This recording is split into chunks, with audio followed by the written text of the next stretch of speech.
है। दूसरी बार मास्क ना लगाने पर 10,000 रुपए जुर्माना रखा गया है। पूरा दिन सड़कों पर वसूली चल रही है। ठीक है, आपने अपनी तरफ से वसूली कार्यक्रम शुरू कर दिया है, लेकिन अस्पताल में बेड ना मिलने पर सरकार पर कितना जुर्माना होना चाहिए? वेंटिलेटर ना मिलने पर सरकार पर कितना जुर्माना होना चाहिए?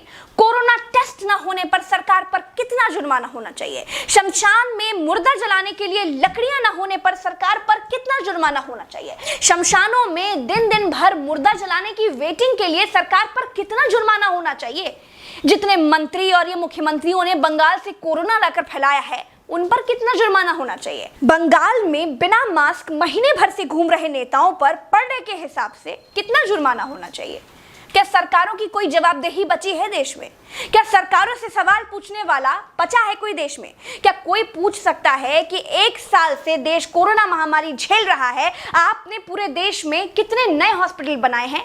अगर नहीं बनाए तो क्यों नहीं बनाए हैं? क्या कोरोना आपदा में घिरे देश को 1000 करोड़ के नए संसद भवन की जरूरत थी? क्या देश को 300 करोड़ के नए बीजेपी दफ्तर की जरूरत थी? क्या देश को तत्काल 1100 करोड़ के राम मंदिर की आवश्यकता थी?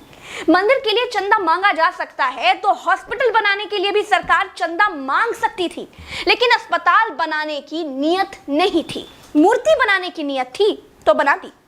सरकारों ने अस्पताल नहीं बनवाए। क्या इस देश की पब्लिक सरकारों पर कोई जुर्माना लगाएगी? क्या कोरोना आपदा में देश को कुंभ सजाने की आवश्यकता थी?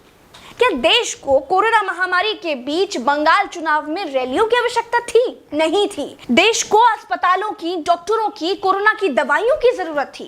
कुछ दवाइयां बनाई भी तो वाहवाही के चक्कर में विदेश भेज दी। आधे अधूरे टीकाकरण में देश अभी अटका हुआ है। और ये कैसा टीका बनाया है जिसे लगाने के बाद भी कोरोना हुआ जा रहा है? क्या कोई सवाल पूछेगा?